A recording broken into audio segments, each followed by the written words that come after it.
Thank you for being here. As you know, this is a room full of SAG-AFTRA actors.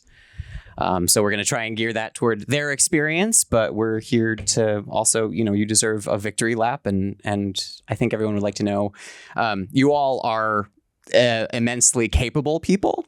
So one of the things that I'm always interested in is what gets you out of bed in the morning to do this job? Because you have a lot of things you could do. And why do you show up? Wow, that's a great question. Speaking of showing up, thank you for coming out, everybody. If I'm kind of going squinty because these lights are bright, so I really can't see unless you're in the front row. Hi. I'm just going to start and then move on down the line. At the crux of that question is where's the joy in what we do? Because if there's joy in what we do, then we get up. And the joy is picking up the phone and calling an actor and saying you booked the job. That is the ultimate thing, because that's why you do what you do, and that's why we do what we do. And that we get to make that call is why we're all here, to talk about what does it take to be on the receiving end of that call. Completely agree. What she said. And I think about some of the projects that we have all worked on, some, very significant and very high profile, but I would say the ones that make me the most proud and what gets me up in the morning and gets me excited about my job are the ones that my talent are most excited about, the ones that our clients are happy for the opportunities and happy to book. And even if they're small gigs or they're not big money makers, if they are fans of the product or fans of the network, that is, even if it's just a one-off job, and I know that I've helped to make that dream come true for that person, there's just nothing like that. Those are, yes, what she said. This is a people's business, and I love people. I mean, it's as simple as that. You have to love working with people and the challenges that come with all the different circumstances, and just every day is a new sort of adventure. You never know where your day is going to go, to be totally honest. So it's just the fact that you get to work with some amazing people day in and day out, both on the talent side and on the producing, movie making, commercial making side. So that's where I'll go. I love that. And thank you for sharing that with us. I feel like we get to know you a little bit more personally. So speaking of the people that you call, obviously the landscape changes perpetually in this industry and especially in voiceover. What do you find draws you most to a potential client in both the traditional path to submission, and what are some non-traditional ways that you found clients, and what gets you excited to represent someone? There were a few questions there, I feel. There were several. Yes. Take them apart, break them down. Several questions in there. What was the first part? The first part, essentially the crux of the question, right, is let's say what's the most efficient means of getting on your radar of attracting you to a potential client? Okay, so we get a lot of people who want representation with us every day. And there's only so much of us to go around. So we do have a fine-tuned selection process to get a meeting. Once you get a meeting, if you get the meeting, then it's about, has the person done their homework? Do they know who we are? Do they know what we do? And where do they fit in our roster? Because if we've got a lot of people like that person, then what will make that person stand out is, but I know this producer, and I'm working on my career because I've done this workshop, that workshop, whatever, however they are fully invested in their career and in growing and in developing their skills, so that we think we're going to make money off of them, because that's why I get up in the morning. Sure. Is because, you guys make money, we get 10%. So we want to know that we're going to get 10% off of you, and that you are going to do the work that rewards us for maintaining a strong agency that gets the opportunities, because we are very jealous and protective of our reputation and our brand, to make sure that the producers know that if they come to SBV, they're going to get quality talent who deserve to be in the room, who are going to make the producer say, oh, I made the right choice with that talent. I would add to that a willingness to say yes on behalf of the talent. So, you know, have you done workshops? Have you sought out animation, you know, casting directors, if that's the path that you're after? Have you worked with and researched commercial casting directors? Do you have a professional online presence? Do you have a current resume? Are your demos current and reflective of your range and who you are, and do you have a home studio?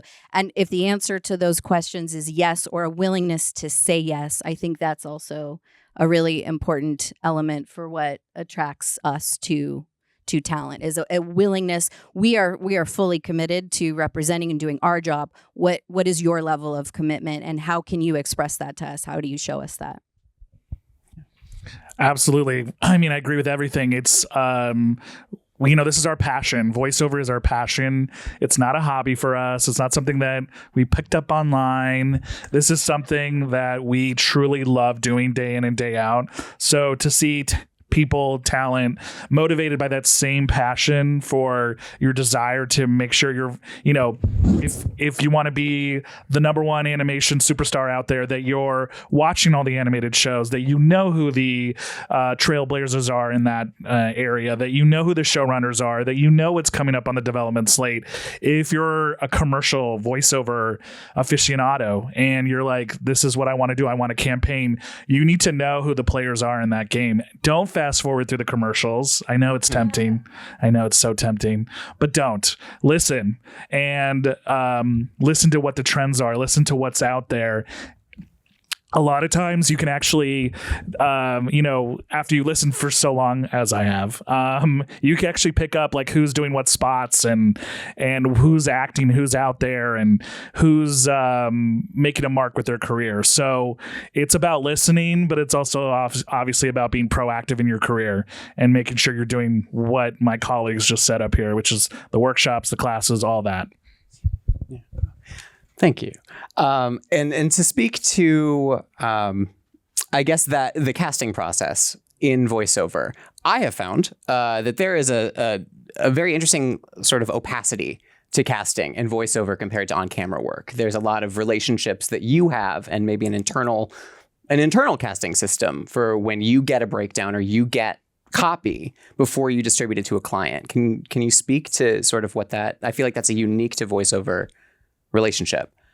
Absolutely. I mean, I'll jump in. It's our auditions are actually self-generated. They're not generated by, well, frequently they are generated by cast directors as well.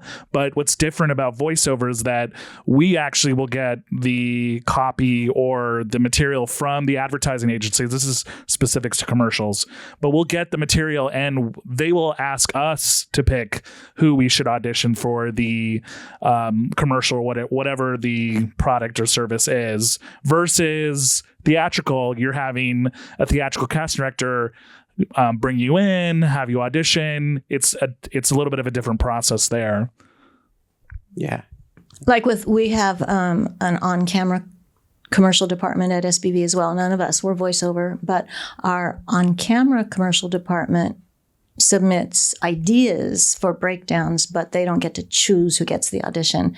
And it's the other way around with us, where, as Ferenc said, we get the breakdown and the role descriptions, and then from our roster, we select who is going to get the opportunity to audition. Sometimes the casting directors also request specific people, so it's two-pronged. But for the most part, it is, for good, better or for worse, it's up to us to select who gets the audition opportunity.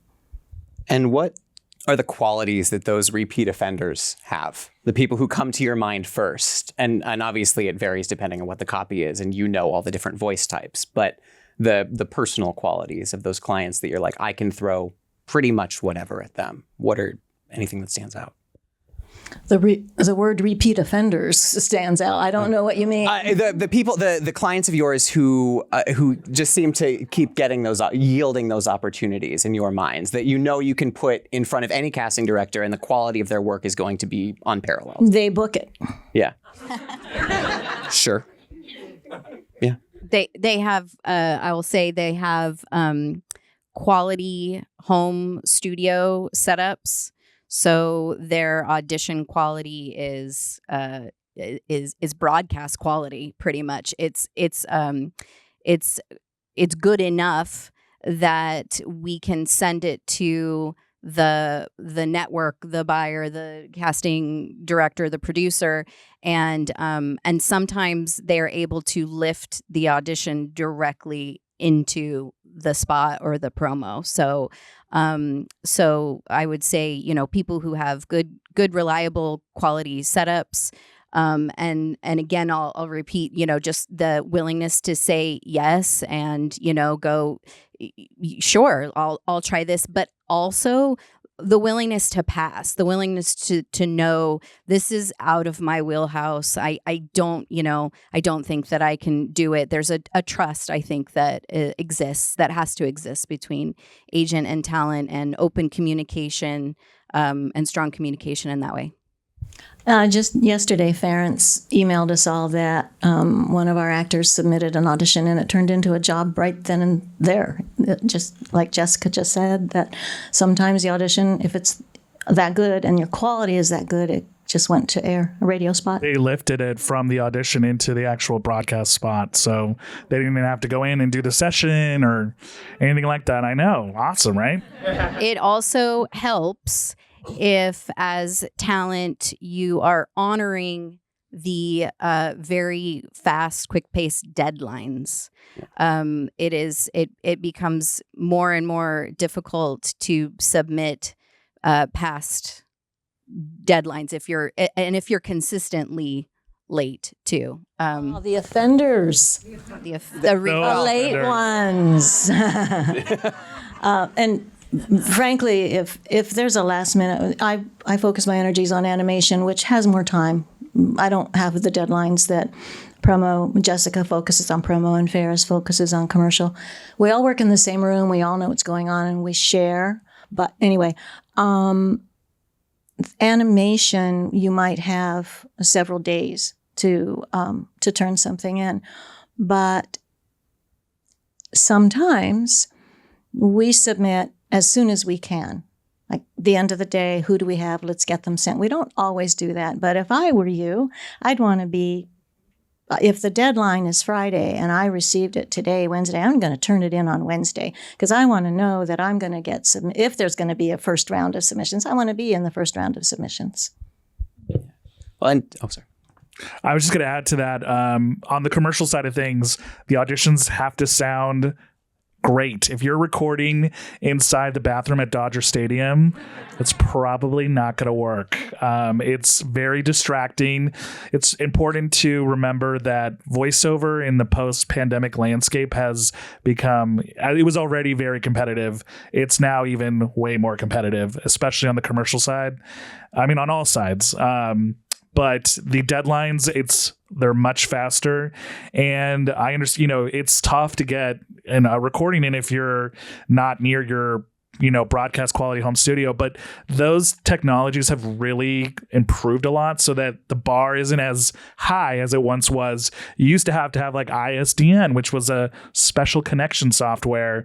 Now you have Source Connect, and people are recording from their closets and things like that. But your audio quality has to be great. I also look for engaging reads, because that's a big part of voiceover is that you're going to be auditioning a lot, and you need to have the sort of awareness that every commercial casting or every casting has a different director attached, a different flavor, and it's your responsibility to do that research. Make sure that, you know, if you're doing a spot for Taco Bell, that it's not the same sort of perky energy that you would bring to like maybe a McDonald's spot or, you know, something like that. So I look for people to make sure that they are on brand and on target, but also delivering engaging reads and also timely, on time. That's like the biggest part. Engaging and also authentic to your actual capability. Because if you are booked off of an audition that took you a day and a half of coaching and directing and working on over and over and over again, you have to be able to dial up that read in the actual session and be directable, you know, one way or the other. So it also has to be authentic to what you can actually deliver in a session. And I'm going to add on to that means that your demos have to be truth in advertising, because sometimes people do get booked off of their demos. And it's a beautiful thing when that happens. It's rare, but when it happens, if that's a goal of yours, make sure that whatever is on your demo, you can replicate easily and sustain it. Not that there's 4-hour sessions anymore in animation. There really aren't.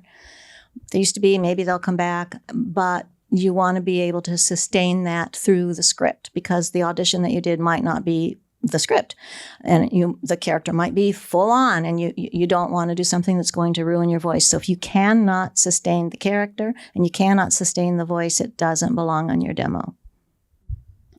Speaking to that authenticity of self in the audition, how often do you find yourselves encouraging clients to? There's a big difference between the audition and the booked job, right? I feel, and I wonder how much space for creativity there is for the clients. How much do you encourage? And do you like it in a first take? Do you like it in a second take? Do you like it very sparingly? I'd love to hear your preferences on that. Well, you're going to get 3 completely different answers. Give him. Promo. Ready? Yeah. Promo's its own world. Of course. Commercials its own world, and animation. And I can speak to interactive because it's not that different. I mean, it's very different, but it's not that different in terms of performance. I don't want anybody to disrespect the writer. The writer has put a lot of effort into, should I say or the, they or we. I'm making an obvious point, but your job is to make that writer's imagination come to life, not teach them how to write. So there are some coaches who tell you that you should ad-lib and put all in groovy stuff. I don't think so. If you have to, then make sure that it's funny, does not detract from what the writer did, and don't do it right away. If you're dying, you've got to do it someplace. And we do have one actor who's brilliant at it, and he can do it without it interfering. I don't even notice that he did it. It's so well done. And he is a major booker, books a lot. He also is routinely late with everything, but he's brilliant. So if you're brilliant and you are going to, they've got to have you can be late. But I don't recommend it. Heard it here.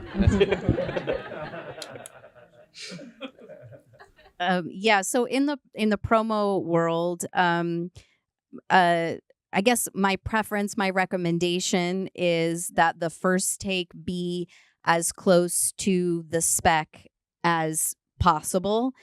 And then, sure, if you have a really different idea, we're open to it. For a meaty script, maybe 3 takes maximum, as long as the takes are each distinct in nature, that they vary from each other. A subtlety here, a little nuance here. No, they should be 3 distinct approaches. Where there's Where that varies is if sometimes the promo scripts are not meet. Sometimes the promo scripts are just a tag, literally, tonight at 6 on X network or whatever.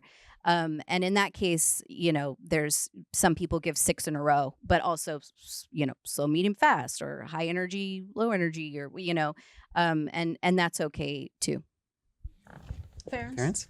So, like many things in voiceover, this one's kind of like on a gray scale because the truth is there is no right I feel like there is no right answer in commercial, at least.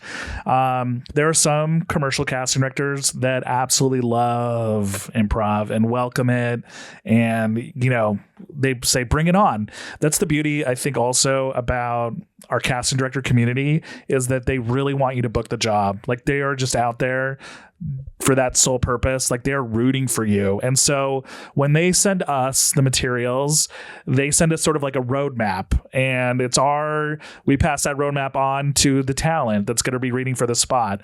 And sometimes the script has a lot of price points. Like, for example, we're going to go back to like a quick service restaurant piece of copy, get a McCafe cafe for $3.99 at your Southern California McDonald's, whatever. That's not something you can get real creative with, right? Because it's a lot of price points. A read like that probably has to cut through a very dense musical track. So you're not going to be able to do a lot of improv there. However, if you're doing a spot that's like a journey person spot, that's, or a fourth, what I like to call fourth wall, breaking the fourth wall spot, where the voiceover actor is interacting with the whatever's happening on camera. Sure. That's an invitation there to kind of put in your little flair, whatever you want to do. But I think it just depends on the casting director and sort of the roadmap that you're given when you see that material and that sides, because you'll know if it's like one line and it's lease a new Lexus RX 350. I mean, there's only so much you can go, right? And there are hints on the copy too. So if it's if the copy is only 3 lines and it's you see that it's a 30-second spot or a 60-second spot, then perhaps you can take your time with it a little bit, or so you sort of have to look for the little clues within. And I forgot one thing I did want to say about the lead-ins is if you have to use lead-ins and improv a bit to get yourself there, wherever there is for you, that destination, that delivery, that performance. For promo, that's fine, but just make sure then that you are editing out those lead-ins, but use them as tools and as resources to help you, certainly. To speak to those hints in the copy, if you were each in different, obviously, fields to design a sort of curriculum for the performer to be most competitive, your client to be most competitive, either, let's say they're already with you, and to make them the most optimal, the easiest client for your job, what does that curriculum look like? Cynthia's got this one. She does. I actually have notes. It was a setup. Not kidding. You heard it. But I sold it. Did I sell it? You did. Thank you. Because I really am invested in this, and I'm really glad you guys came. And I'm glad that you guys invited us to do this, because this is a big deal for us. Because the better the pool of talent are, the better we're going to be able to do our jobs. And I spent some time last year doing some talks to our talent, and developed this idea that if I were a professor at UCLA and designed a curriculum for someone to be a successful voiceover talent, this is the curriculum. But it's got to be really quick, because then Ferenc and Jessica can spiel off of it and do the rest of the evening. So the first thing is you've got to do research. We all do research. We read the trades every day. Okay, maybe not every day, because I get really busy and I forget, but we read the trades. We know what's going on. And you have to read the trades, follow the leads in the trades, follow ideas that you get, from reading that DreamWorks has just signed on a writer who's going to adapt your favorite children's book. So then go follow the leads on that and keep following it, and keep following it, and keep following it, because maybe you'll get the opportunity to audition someday for that, and you're going to have a leg up. You're going to know what's going on. Take action. For example, a couple of months ago, we learned that Pam Hayden was retiring from The Simpsons. Well, if you read that and you can do the characters that Pam Hayden did for Simpsons, you should have started rehearsing those characters right then and there for the day that you got the phone call from your agent saying that you get to audition for it. That happened.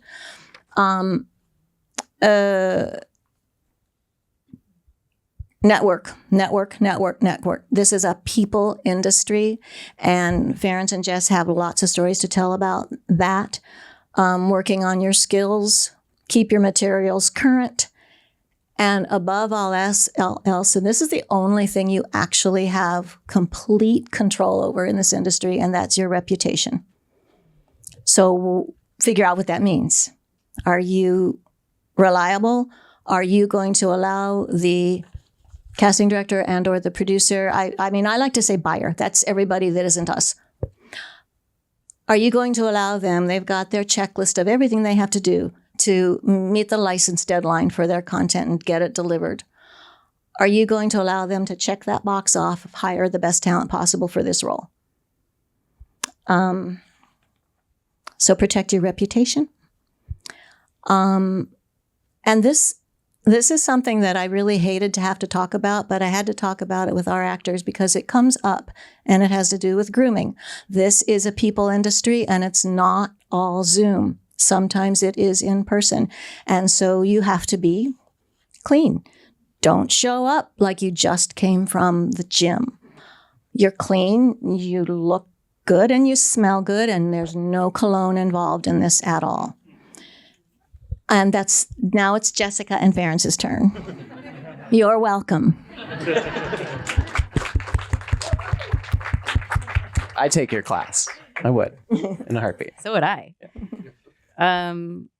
It's all of those things, and it's just preparedness.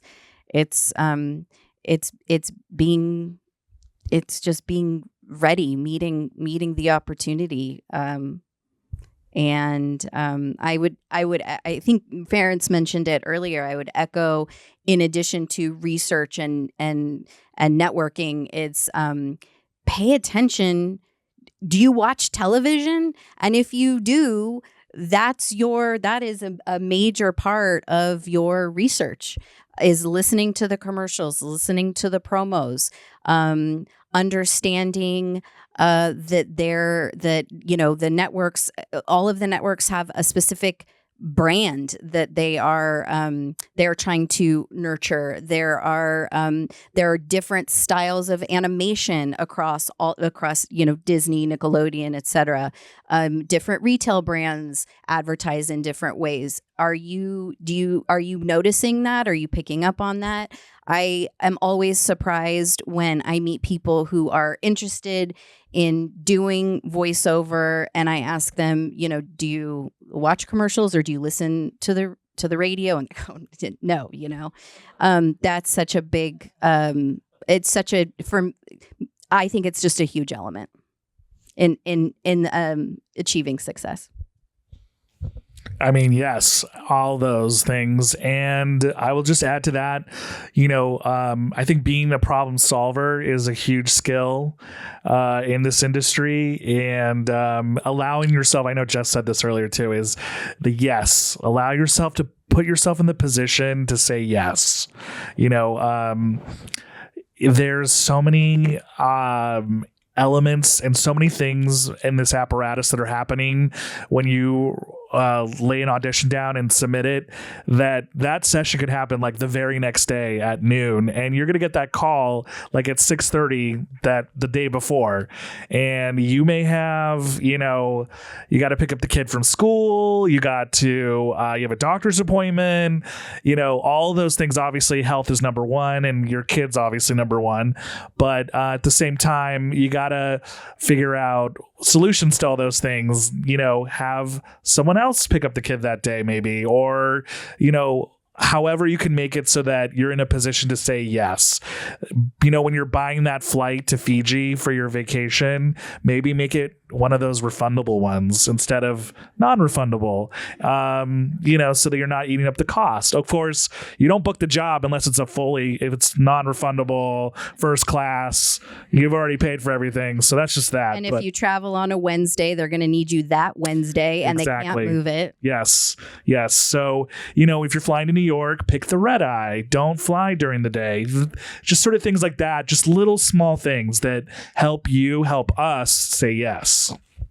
That's very important what Jess and Ferenc are touching on. And it was a really broad picture, and that is that this is a business. Yes, for the actor, it is maybe it's a passion, maybe it's your creative self, you just got to act, but it is a business. And it is your job to figure out what aspect of where do you fit, and what part of that puzzle do you solve for the business? Because again, if you're into it just because you want creative expression, then you need to do a one-person show. We're not about that. It results in you booking if you have skills and a creative imagination to bring the characters to life. Even promo is still, it's announcing, but it's also acting. The better promo people that Jessica represents are actors. They're storytellers. Yes. They're telling stories in 30 seconds. Exactly. Right. And they get the vibe of the show because they've either... They know how to read the cues in the copy. Even maybe not a 7-second promo, but almost every single script has stage directions in it, even though there's no stage. But it tells you, it gives you hints. You mentioned that before. It gives you hints on what to do. Animation is huge. I listen to a lot of animation, and I'm so often disappointed because the actor didn't notice that they were entering the room, or they were sitting down, or they were touching the chalkboard. And all of that movement that the character is doing is in the stage directions, and it should inform the performance. And if it doesn't, then I know I've worked with some, this actor isn't getting it. They have not yet learned that every script has stage directions in it, even commercial. In promo, it's the SOTs, the sound on tape. So what's happening, what are the lines? Because you don't get necessarily the visual reference for the promo. You're just reading the script. So what are the lines in between? Those are just as important, if not more important, than the actual lines for the voiceover talent. Because again, they're cues for you. They're indicating this is a punchline, or this is where the story takes a turn, or this is, this is going to be a really exciting episode. So those are all, really good things to pay attention to. When you think of your roster, do you how much cross contamination is there between the different fields? Does that, you know what I mean? How many? Funny. Well. As long as you vaguely understand what I'm saying, I feel like we've succeeded. But you know what I mean? How many actors are specific in the lane of animation? Obviously, it's easier to make money if they have the facility for each of your different departments. But how often do you find that skill? We represent a lot of people who make their living across the board, in commercial, in promo, in animation, in interactive. We also represent people who have no interest in doing animation or no interest in doing promo. It really, the actor drives the career. We don't have guardrails. If you can do it across the board, that's great for us. We also represent a lot of people with our on-camera department who are also with our voiceover department. And Ferenc works closely with our on-camera commercial department because, of course, exclusivity. So you have to make sure that, if Ferenc is thinking of bringing someone up for Alexis and the on-camera agent has them for a network national Subaru, then, we're not going to do that, of course. So we like to have everybody in all the departments, but it's skill driven. So it's not you're with SBV, therefore you deserve to, be in all the. No, your career puts you in that position. That's great. Thank you. And Ferenc, I feel like you being on the end, you get the short. You're always. That's because I'm mouthy. No, well, you've got a lot to educate, which we appreciate. But Ferenc, I'm going to let you start with this one. Okay. Is speaking to sort of the ability to say yes and also knowing when it's okay to say no. What is the sweet spot of communication between you and a client? Oh, great question. I mean, to me, honestly, it's over communication. I know that sounds odd to say, but I mean, things just happen so quickly and fast and furiously that you want to make sure that you are abiding by whatever agent's policies on booking out, on, if you're having to rush to the other side of the country for whatever reason that we know about that, whatever is going to sort of, make an impact in what your day-to-day work would look like if you happen to be put on a veil or anything like that. The other beautiful thing that's happened in voiceover, some would say, some maybe not, is that home studios are the big thing. So a lot of people have mobile rigs that they bring with them, the whole kit and caboodle with basically it's like a box that you stick your head into, and that works totally fine, and there's no problem with recording. We've had people, I've had sessions in Indonesia, London, the Galapagos Islands, on a cruise ship. Yeah. So it's not so much like a problem anymore with availabilities and things like that. But if you're emailing me every day, just like, hey, what's up? I'm going to probably be like, yeah, what is up? Cause that's not normal. But, a check-in after you've taken a workshop with the casting director, that's lovely. We love hearing about that. If you've been, if you attended, I would want to know if you were at a SAG-AFTRA Foundation event and, you learned something from that. I always want to know and learn what talent is out there learning from our industry leaders and from casting directors and producers and buyers and things like that. So I love that communication. But again, what you doing, is just, that's not productive. So just to kind of go back to the big picture before we get to the pleasure of the meeting with you, what does that ideal how important is the demo still in this landscape in terms of achieving that meeting with you? And then, obviously you can book straight from a demo if that still happens. What is that, and the necessity to have a demo that serves each department? Okay, I'll jump in. It's a really, really good question because a lot of talent think that you're making a demo so you can get an agent. No, you're making a demo so that your agent can use that demo to sell you. However, you might not know what that means at first. We do, unfortunately, take a lot of meetings with people who don't have demos, but that's because we only take meetings with people based on referrals. So a referral means that someone who knows us, knows how we work, thinks that this person has proven themselves that they should be at the conference table with us in this meeting. So they might not have a demo, but they might have a theatrical reel, or they have a reel from their on the mic at a comedy club, something that we could see. But sometimes it's just on the recommendation. And then the demo becomes very important. For the most part, I want to know that a person has made the effort to do a demo because I want to know that you have invested yourself, that you care enough that you're going to, even though the demo might not ever be used by your agent because it might not be very good, but you've made the effort and you've shown what you can do. Now I'm talking about animation. I'm not speaking for promo or commercial, but it is true that the demo is not to get an agent. The demo is for us to use to pitch you, which we do. We get auditions, we get bookings directly off of demos. agree. And yes, a promo demo. I think one of your question was, is it important to have like a specific demo?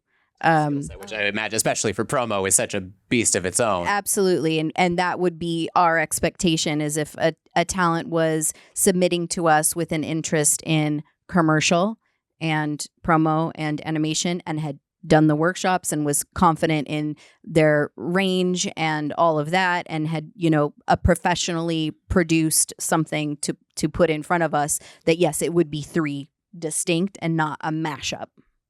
Great.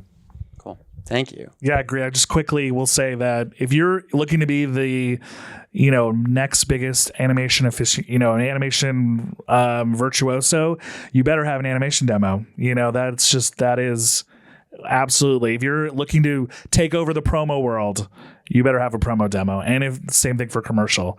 It's a red flag, I would say, if you don't have one of those, just because we do use it all the time. We use it to pitch to casting directors, and people booked off their demos quite a bit. So it happens, and it's good to have a well-produced demo. I will say I'll just insert one of my pet peeves about demos, because it comes up a lot, is don't have any really recognizable spots. Like, for example, Mercedes-Benz is the very handsome sounding John Hamm, and it's very distinct. We all know it's John Hamm. Anyone that does this knows it's John Hamm. So when I hear a Mercedes-Benz spot on a demo and I go, wait a minute, that's not John Hamm, it starts to distract me. And then I start going down this rabbit hole of like, well, I wonder what other spots on this demo aren't actually real. And is this actual real work? And truth be told, a lot of commercial demos aren't filled with real spots either. But the fact that now that I'm on that thinking trend, and now I'm not thinking about your voice, I'm thinking about how you did a Mercedes-Benz spot that John Hamm is clearly the voice of. So that's my little pet peeve there. I really want to thank Cynthia, Jessica, Ferenc for their time, their knowledge, their expertise.